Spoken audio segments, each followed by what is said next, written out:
Imagine an empire so vast it stretched across continents, from the gates of Vienna to the shores of the Indian Ocean. An empire that held the keys to the world, commanding the trade routes that were the lifeblood of nations. For 600 years, its influence was felt in every corner of the globe. A power so immense, so enduring, it was believed it would last forever. They called it the Ottoman Empire, and its story is etched into the very stones of history.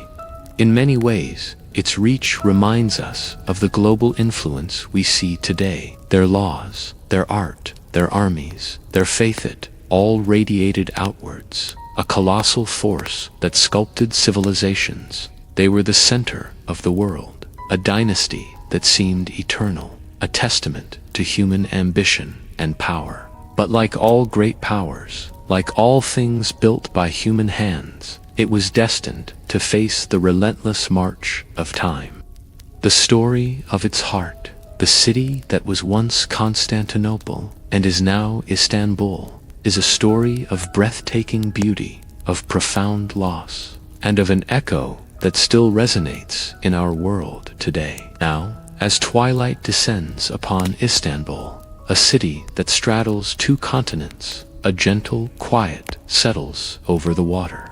The last rays of the sun paint the sky in hues of soft orange and deep purple, catching the slender spires of the minarets that pierce the skyline.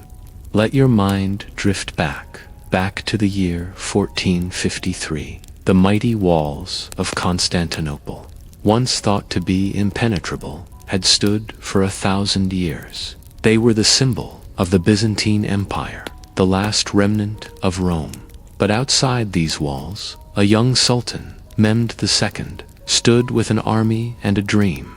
He was only 21, but he possessed an ambition as vast as the plains of Anatolia. He saw not just a city, but a destiny, the capital of the world. For 53 days, the siege raged. The air was thick with the smoke of cannons, the clash of steel, and the prayers of a city on its knees. It was a battle between two worlds, a turning point in history, and when the walls finally fell, the world was forever changed. A new era had dawned. Mehmed, now known as the Conqueror, walked through the silent, conquered city.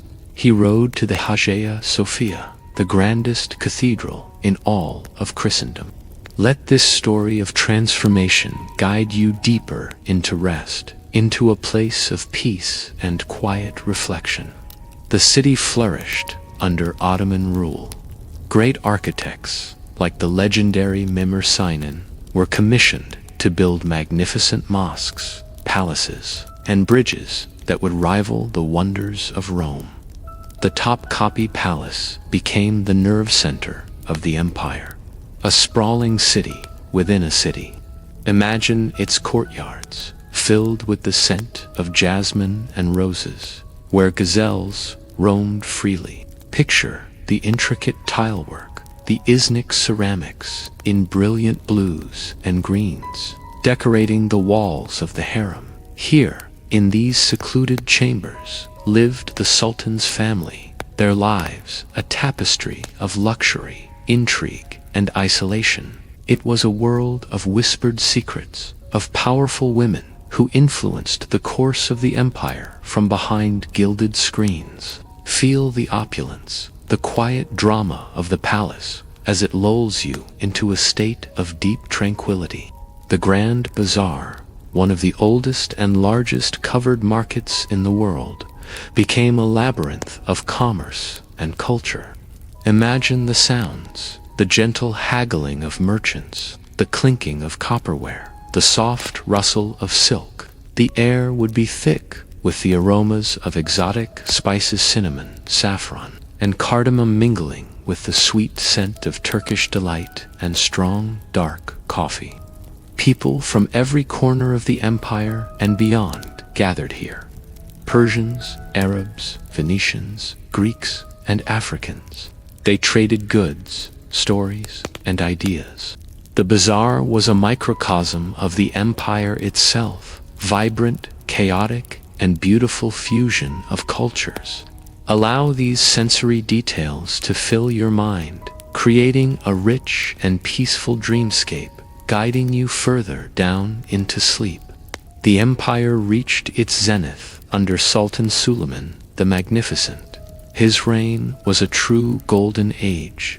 The law was codified, the arts flourished, and the empire's borders expanded further than ever before. Ottoman armies marched deep into Europe. Their navy commanded the Mediterranean.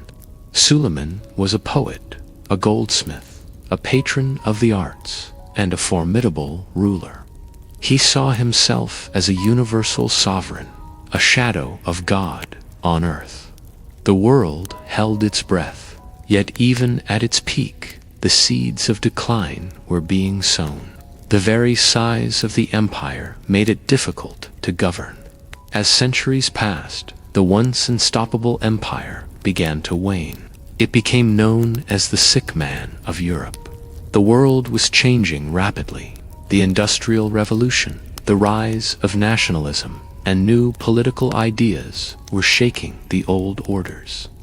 The empire that had once been a pioneer in science and military technology was falling behind. It was a slow, painful decline, like a great ancient tree whose roots can no longer support its sprawling branches. This gentle decay, this slow return to the earth, is a natural cycle. The final blow came with the First World War. The empire sided with the Central Powers, and with their defeat, its fate was sealed. The once mighty domain was carved up by the victorious Allies. The Sultanate was abolished, and from its ashes, a new nation was born. The Republic of Turkey, led by the visionary Mustafa Kemal Ataturk. The 600-year-old empire was no more. The last sultan sailed into exile, a lonely figure on a British warship, leaving behind a legacy that was both glorious and tragic. The eternal empire had found its end, but its spirit, its culture, its soul, lives on in the city of Istanbul. It lives in the silhouette of the mosques against the setting sun, in the taste of the food, in the melodies of the music, and in the hearts of its people. And so we return to the present moment, to the quiet of the Istanbul night. The waters of the Bosphorus are dark and still, reflecting the glittering lights of the city like a blanket of scattered diamonds. The bridges connecting Europe and Asia are illuminated, great arcs of light spanning the strait. The city is asleep, but it is a living sleep, filled with dreams of its past. The story of this empire is not just a tale of power and conquest, but a profound human story of ambition, beauty, faith, and the inevitable passage of time. In the quiet hush of the palace, long after the last courtier has bowed and departed, the true work of an emperor begins. It is not in the grand pronouncements or the gleaming parades, but here, in the labyrinth of candlelit corridors, where the air is thick with the scent of beeswax and aging parchment. The empire, a vast and sprawling tapestry, woven from 1,000 different threads, is held together, not by steel, but by ink. Each night, I sit at this great oak desk, a lone island in a sea of shadows, and the gentle rhythm of the palace, the distant chime of a clock, the soft footfall of a guard, becomes the soundtrack to my unending vigil. You see, ruling is not a single act of will. It is a constant, quiet struggle against the immense weight of what has come before. Every decision is a negotiation with ghosts, with the traditions laid down by my ancestors, their wisdom and their folly etched into the very stones of this castle. The bureaucracy, a colossal machine of gears and levers designed centuries ago, groans under its own complexity. It is a fortress built to protect the realm, but its walls are so thick, its procedures so arcane, that sometimes it feels as if it's protecting the past from the future. My desk is cluttered with scrolls and missives. A plea from a distant provincial governor about a failing harvest, a report from the northern frontier detailing skirmishes with nomadic tribes, a dispute between two powerful merchant guilds that threatens to disrupt the flow of trade along the great river. Each document represents a life, a community, a thread in the grand design. To pull one is to risk unraveling another.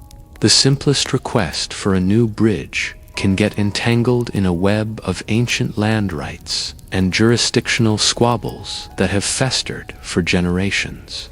Change, you learn, is a delicate art. It cannot be forced. It must be coaxed, persuaded, introduced like a single drop of water into a full glass, hoping it displaces something old without causing a spill. The ministers, men of great learning and loyalty, are themselves products of this system. They see the world through the lens of precedent and protocol. They advise caution. They counsel patience. They remind me of the old proverbs, and they are not wrong. Hasty reform has toppled empires more stable than my own. Yet I can feel the world shifting outside these stone walls. New ideas, new technologies, new ambitions are stirring, and the old ways creak and strain. This is the hidden burden of the crown. It is not the weight of the gold and jewels upon my head, but the invisible weight of 1,000,000 unspoken expectations, 1,000,000,000 fragile connections. It is the loneliness of knowing that while the empire sleeps, its fate rests here, under the flickering light of a single candle, in the choices made by one person trying to navigate a maze built by the dead.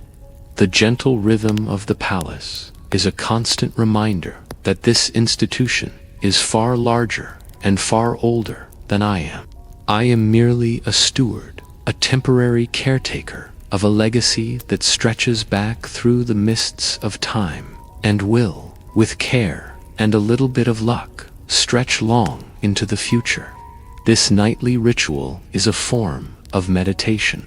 As I read and sign and seal, I trace the arteries of the empire. I feel its pulse. Here, a letter written in the elegant script of a scholar from the Grand Library, debating the interpretation of an ancient text. There a crudely written petition from a farming village, their thumbprints staining the wax seal, begging for relief from a local magistrate's heavy taxes. Each one is a voice, a whisper from the soul of the nation. It is my duty to listen, to understand, and to act. But how to act? The paths are never clear. Support the magistrate, and I uphold the law, but risk the loyalty of the common folk. Side with the farmers, and I might encourage dissent elsewhere, undermining the very structure of authority that keeps the peace. It is a constant balancing act, a tightrope walk over a chasm of chaos. The advisors present their arguments, citing historical parallels and legal doctrines. They lay out the options, the risks, the potential rewards, but in the end, the choice is mine alone, and I must live with the consequences. Sometimes I walk the battlements at dawn, watching the first light of the sun touch the highest spires of the city. The capital awakens below, a living, breathing organism of commerce and community. From this height, it all looks so peaceful, so orderly. It is easy to forget the intricate struggles, the hidden tensions, the silent anxieties that churn beneath the surface. It is a beautiful illusion, and it is my job to maintain it. The people need to believe in the strength and stability of the empire. They need to believe that someone is in control, that there is a plan. The truth is, the plan is rewritten every single night. It is a patchwork of compromises, a series of calculated risks and hopeful gambles. The grand strategy is often just a desperate attempt to keep the ship of state from running aground on the rocks of history. We celebrate the great victories, the new territories, the grand monuments. But the real triumphs are the disasters averted, the famines prevented, the rebellions quelled, not with swords, but with grain and diplomacy. These are the silent victories, unrecorded in the annals of history, known only to the few who pore over the ledgers and maps in the dead of night. The candle on my desk sputters, its flame dancing in the draught from the high-arched window. The sky outside is beginning to lighten, the deep indigo turning to a soft gray. Soon, the palace will stir back to life. The cooks will light the fires in the kitchens. The servants will begin their daily routines, and the ministers will gather to present the day's business. I will put on the mask of command, the facade of certainty. I will speak with authority, issue decrees, and project an aura of unshakable confidence. But here, in the solitude of the pre-dawn hours, the mask comes off. Here, I am just a man, tasked with an impossible job. I am the guardian of a dream, the dream of a unified, peaceful, and prosperous realm. It is a dream that is constantly under threat from within and without, and my only weapons are a quill, a pot of ink, and the quiet determination to see another sunrise. The weight of it all can be crushing, but there is also a profound sense of purpose. To be the linchpin, the central point around which this entire world revolves, is a heavy honor. As I seal the last document and snuff out the candle, plunging the room into momentary darkness before the dawn illuminates, it anew I am reminded of an old imperial saying: the sun never sets on the empire because the emperor never sleeps. And in the quiet, echoing halls of the palace, that feels like the truest thing in the world. The work is never done. The burden is never lifted. There is only the brief respite of the dawn, a moment to catch one's breath before the immense, slow, and gentle rhythm of ruling begins all over again. Thank you for joining me on this quiet journey into the heart of an empire. If you found a moment of peace or reflection in this story, consider subscribing and joining our community. There are many more tales to tell. Until next time, be well. The world is a tapestry woven from the threads of countless empires, each rising and falling in its turn. What happens when the world changes faster than the empires that rule it can possibly adapt? Imagine the 19th century, a time of unprecedented transformation.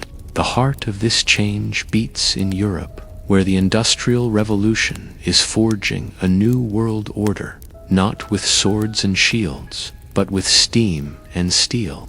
For centuries, the great land empires of the East, the Ottomans, the Persians, the Mughals, and the Qing had been the centers of global power, wealth, and culture.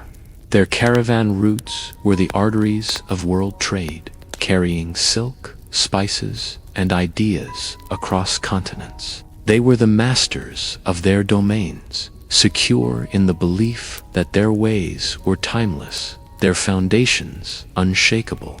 But from the smokestacks of Manchester and the shipyards of Liverpool, a new kind of power was emerging. This was not the power of conquest in the traditional sense. It was the power of production, of efficiency, of speed. Suddenly, the old trade routes, the lifeblood of these empires for 1,000 years, began to seem slow, inefficient, almost quaint. Why risk months on the perilous Silk Road when a steamship could circumnavigate Africa, or later, pass through the Suez Canal, carrying more cargo in a single voyage than 100 caravans could in a year. The economic ground was shifting beneath their feet. The centers of wealth were moving from the grand bazaars of Istanbul and Isfahan to the bustling stock exchanges of London and New York. This economic shift was soon followed by a military one. Their traditional tactics, honed over centuries of warfare, were suddenly obsolete. It was like trying to fight a thunderstorm with a sword. The leaders of these empires were not blind. They saw the changes happening. They saw the ground crumbling. From the Ottoman Sultan to the Qing Emperor, they initiated reforms. They sent envoys to Europe, desperate to learn the secrets of this new power.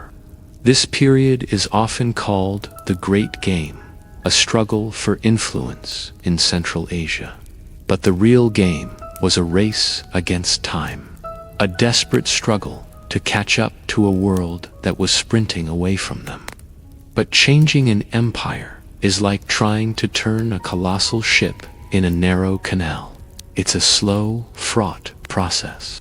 For every forward-thinking reformer, there were a dozen conservative officials, nobles, and religious leaders who saw these changes as a threat to their power, their traditions, their very way of life. They resisted. They argued that adopting Western ways was a betrayal of their own culture, that the old ways were still the best ways. And so, reform efforts were often piecemeal, half-hearted, and constantly undermined from within. They needed to change to survive, but the very act of changing threatened to tear them apart. While the old empires struggled, the new industrial powers of the West were not standing still. Their technological and economic advantages compounded year after year. They established colonial outposts, secured favorable trade deals at gunpoint, and slowly, inexorably, chipped away at the sovereignty of the once mighty empires. The Opium Wars in China, the British colonization of India, the sick man of Europe label pinned on the Ottomans' these were not isolated events. They were symptoms of a much larger global reordering of power. It was a painful, often humiliating process of decline. Imagine being a scholar in Beijing, a merchant in Istanbul, or a soldier in Delhi during this time. For generations, your civilization had been the center of the world, and now you were being told that your ways were backward, your technology was primitive, and your future lay in the hands of foreigners from distant lands you'd barely heard of. The psychological impact must have been profound, a deep sense of crisis and disorientation that rippled through every level of society. This isn't just a story about technology or economics. It's a deeply human story about identity, tradition, and the struggle to find one's place in a world that no longer makes sense. The fall of these great empires wasn't a single cataclysmic event. It was a slow, grinding process, a death by 1,000 cuts, playing out over decades. It was the story of lost battles, unequal treaties, economic dependency, and a dawning, painful realization that the world they had known was gone forever. The Mughal Empire was a memory, absorbed into the British Raj. The Qing dynasty was on the verge of collapse, soon to be replaced by a republic. The Ottoman Empire was fighting for its very survival, a battle it would ultimately lose in the fires of the First World War. Looking back, we can see this period as a stark lesson in the perils of complacency and the unforgiving nature of history. The empires that failed to adapt were not necessarily weak or unintelligent. They were simply too slow, too entrenched in their own past to navigate the rapids of a new era. They were giants of a bygone age, left stranded on the shores of modernity. Their story is a reminder that the ability to change is not just a virtue, but a vital necessity for survival, for nations and empires as much as for individuals.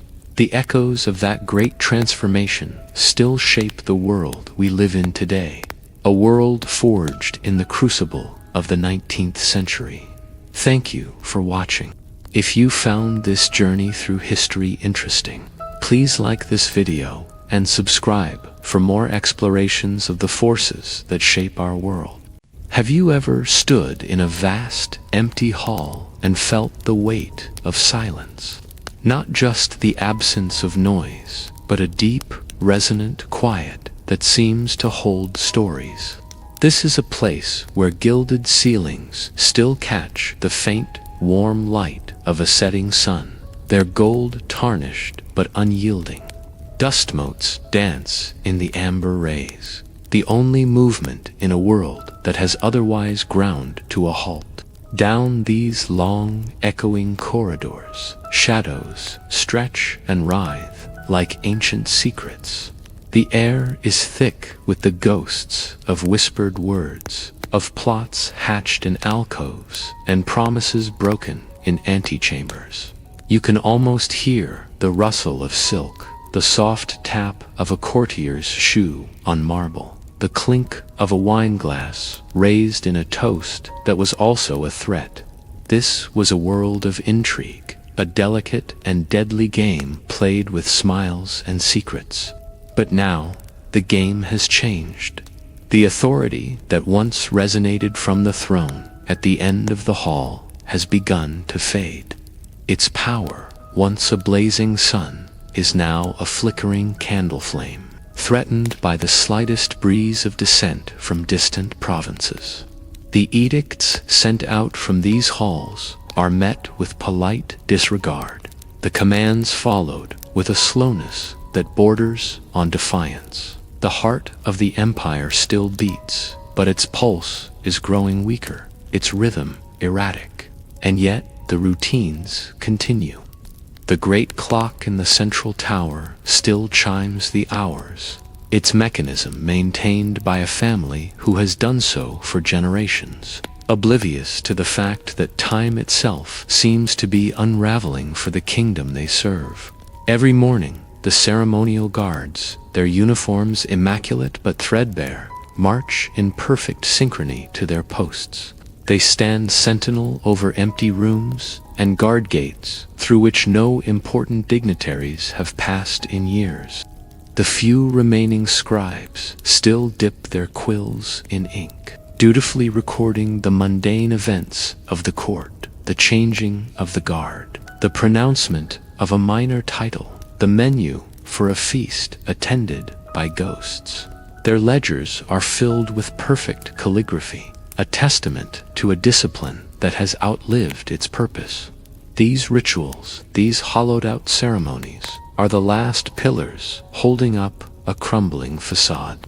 They are practiced with a solemnity that feels both profound and absurd, a desperate clinging to order in the face of creeping chaos. The tranquility you feel here isn't peace. It's the quiet of exhaustion, the calm before the final, inevitable collapse.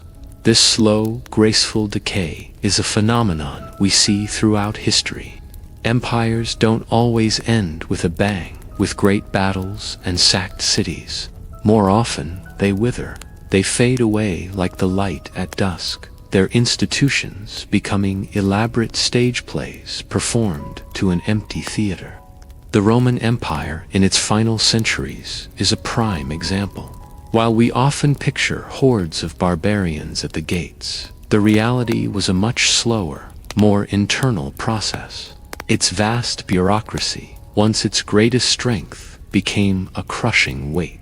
The economy faltered, the currency was devalued, and the military, spread thin across vast frontiers, struggled to recruit and maintain its legendary legions. In the capital, life for the elite could, for a time, appear unchanged. They continued their lavish parties, their political maneuvering, their patronage of the arts, but the foundations were rotting away. The authority of the emperor became increasingly contested, with generals in far-flung territories declaring themselves rulers. The intricate system of roads and aqueducts fell into disrepair, not from a single act of destruction, but from a slow, creeping neglect. No one had the resources or the will to maintain them. The empire was unraveling thread by thread, even as the Senate in Rome continued to meet and debate matters of dwindling significance. Similarly, consider the last days of the Qing dynasty in China. The Forbidden City remained a world unto itself, governed by centuries of rigid protocol. The emperor, the Son of Heaven, performed the ancient rites meant to ensure harmony between heaven and earth. Eunuchs and officials bustled through its courtyards, engaged in the endless power struggles that defined court life. Yet, beyond the palace walls, China was in turmoil. Foreign powers were carving up spheres of influence. Internal rebellions were raging, and new ideas were challenging the very basis of imperial rule. The court's response was often slow and inadequate, trapped in its own ceremonial bubble. The elaborate rituals that were meant to project power and stability became a symbol of the court's detachment from the harsh realities faced by the people it was supposed to govern. The dynasty was dying of 1,000 cuts, while the ceremony of its life continued, right up to the very end. This fascinating process isn't just a relic of the past. We can see echoes of it in modern institutions. Think of large corporations that become so bogged down in their own bureaucracy that they fail to adapt to changing markets. The quarterly reports are still filed. The team-building exercises are still held. The mission statement is still proudly displayed in the lobby. But the innovation has stalled. The connection with customers has frayed, and the company is slowly becoming irrelevant. The routines provide a comforting illusion of stability, but they are merely the motions of a body that has lost its spirit. We crave order and predictability. In times of uncertainty and decline, clinging to familiar rituals can be a source of psychological comfort. For those in power, maintaining the ceremonies is also a way of projecting an image of control, both to themselves and to the outside world. To admit that the old ways are no longer working is to admit failure, to concede that the end is near. The court astronomer continues to chart the stars for a dynasty with no future. The gardeners continue to trim the hedges of a labyrinthine garden where no one walks. The frontiers are where the maps fray at the edges, where the neat lines of ink give way to the vast, uncertain canvas of the world. For generations, these were places of myth and promise, lands of distant mountains shrouded in mist, of sprawling steppes where the sky met the earth. We spoke of them in hushed, reverent tones, the far-flung outposts of our civilization, bastions of our influence, holding back the tide of the unknown. They were the sinews of our strength, the proof of our reach. But sinews can fray, and strength can wane. The dispatches from the borderlands grew less frequent, their language more veiled. A fortress, once a beacon of order, was reported as temporarily evacuated. A trade route, for centuries the lifeblood of a region, was now experiencing disruptions. These were not the thunderous clashes of grand armies that bards sing of, but a quiet, creeping decay. It was like watching a coastline erode, not by a single catastrophic wave, but by the relentless, patient lapping of countless small tides. The colors on our maps, once so bold and confident, began to feel like a lie, a memory of a time that was already past. The world we thought we controlled was quietly inexorably slipping through our fingers. The first real signs of trouble were dismissed as local squabbles. A skirmish in the northern marches, a chieftain refusing to pay tribute in the sunken valleys. Insignificant, the ministers in the capital assured us. These things happen. The frontier has always been a restless place. But the squabbles didn't stop. They linked up like embers catching in a dry field until the smoke could no longer be ignored. What was once a protest over grain taxes became a full-blown revolt. Garrisons we had long taken for granted, whose names were synonymous with loyalty, suddenly found themselves besieged not by foreign invaders, but by the very people they were meant to protect. The war, when it came, wasn't a single glorious conflict. It was 1,000 tiny, draining wars. An ambush in a foggy mountain pass, a supply train burned in the night, a well poisoned. For every legion we sent, we needed to guard 10 more roads, 50 more villages. The enemy had no capital to conquer, no single army to defeat. Their strength was their anonymity, their home the wilderness we had never truly tamed. We were fighting ghosts, shadows that dissolved back into the landscape. We won battles, of course. Our discipline, our steel, our training ensured it. We would take a valley, secure a pass, and plant our standards in the recaptured soil. Scribes in the capital would draft triumphant declarations, but the victories felt hollow.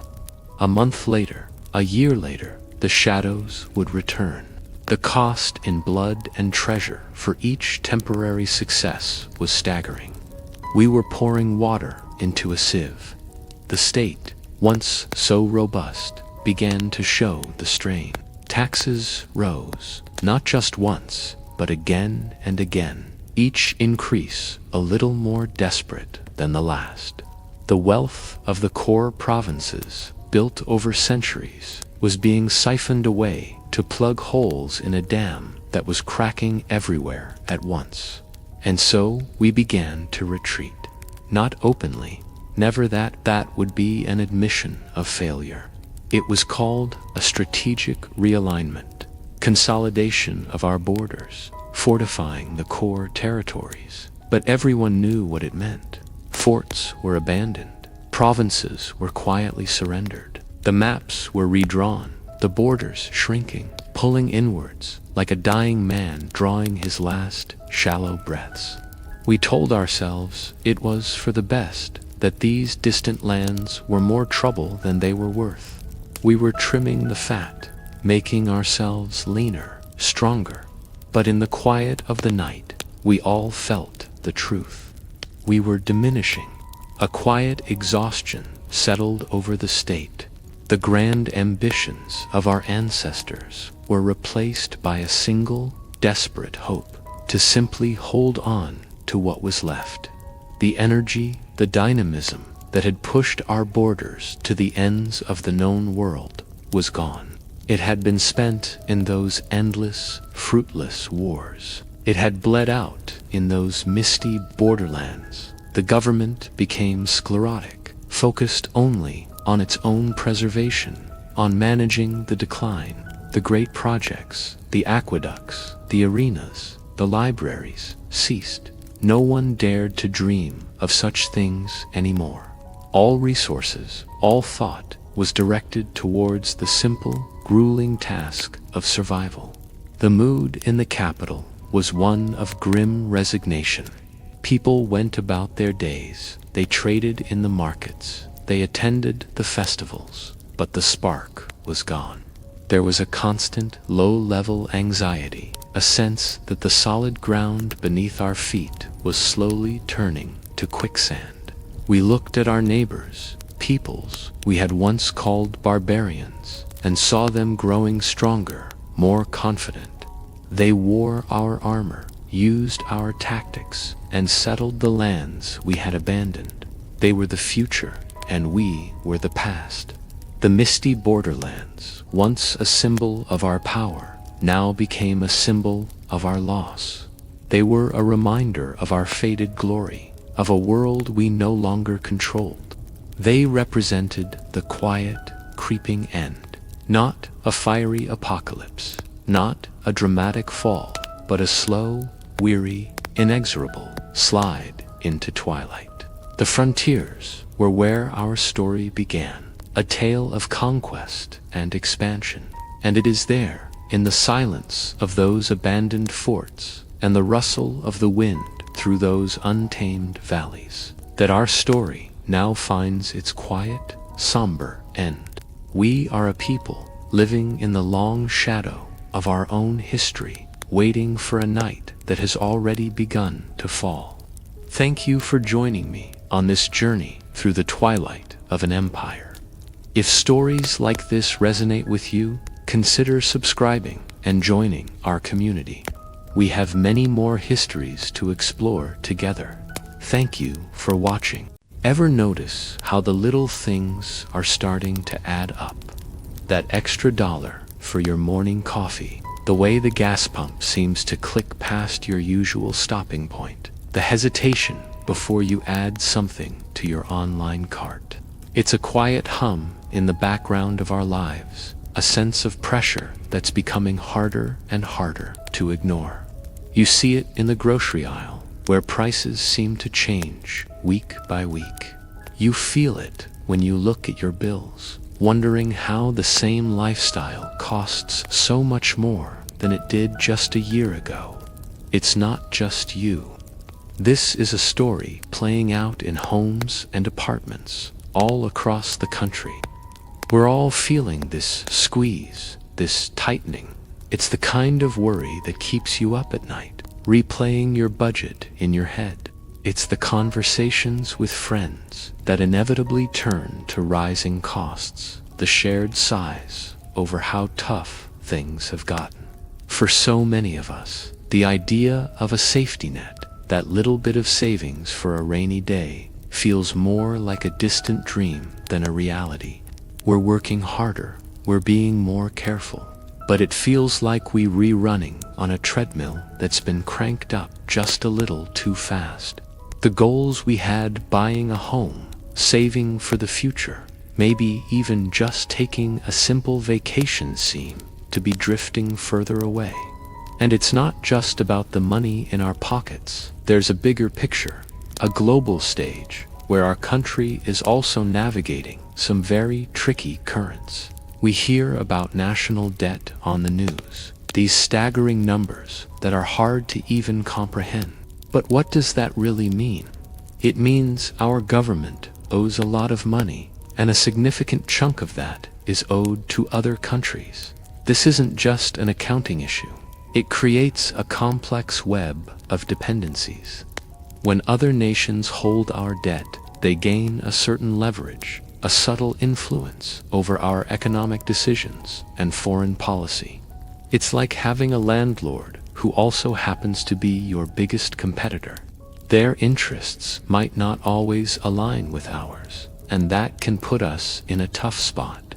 This reliance on foreign capital can make our economy more vulnerable.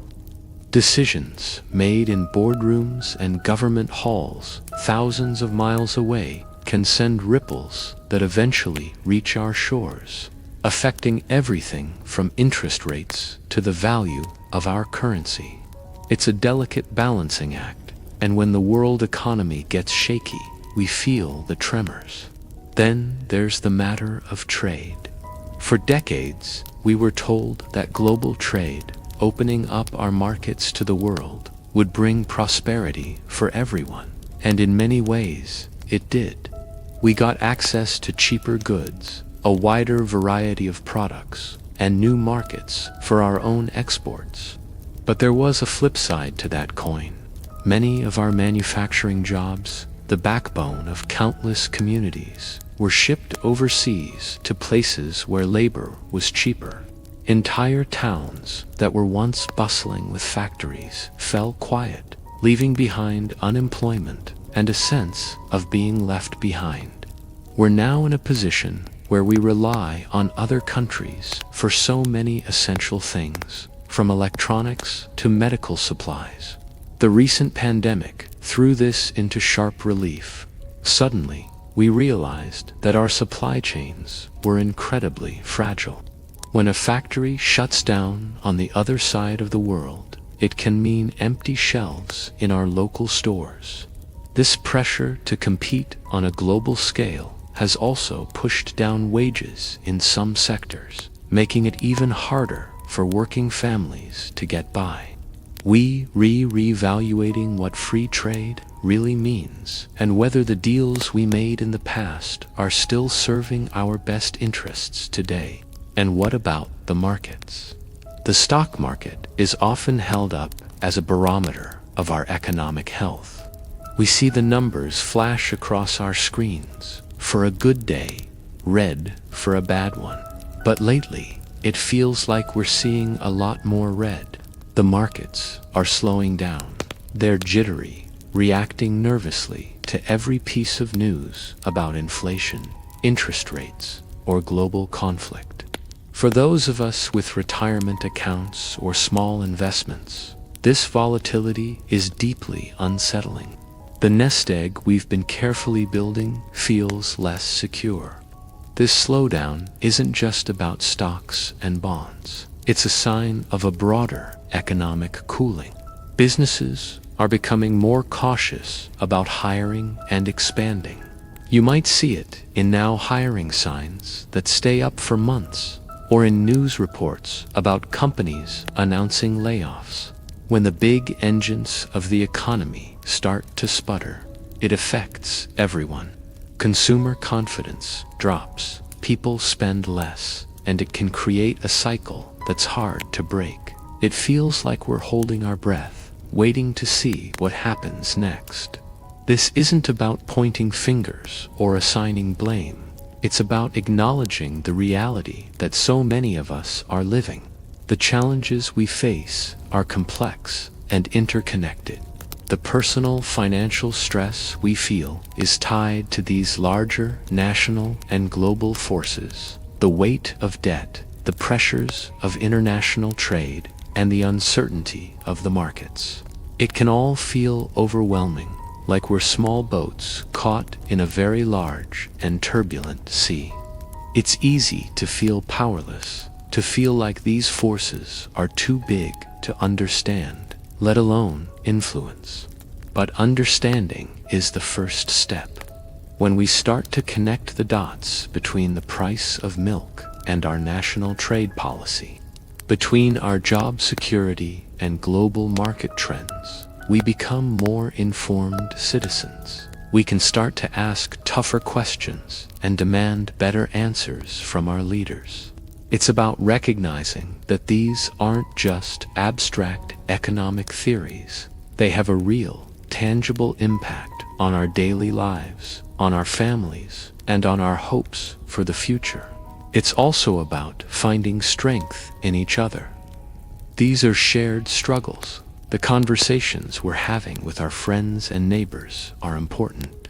They remind us that we're not alone in our worries. Community becomes more important than ever in times like these. Supporting local businesses, sharing resources, or simply offering a listening ear can make a huge difference. Building resilience starts from the ground up in our own neighborhoods. The path forward isn't clear, and there are no easy answers. We are at a crossroads, facing a moment that calls for a deep and honest conversation about where we are and where we want to go. It requires us to look beyond the daily headlines and understand the deeper currents shaping our world. It means thinking critically about the kind of economy and society we want to build for ourselves and for the generations that will follow. The quiet hum of anxiety we all feel is a signal, a call to pay attention. And by paying attention, by learning, and by coming together, we can begin to navigate these uncertain waters. Thank you for spending this time with me. If this conversation resonated with you, please consider liking this video and subscribing to the channel. Let's keep this important dialogue going in the comments. Take care, and I'll see you in the next one.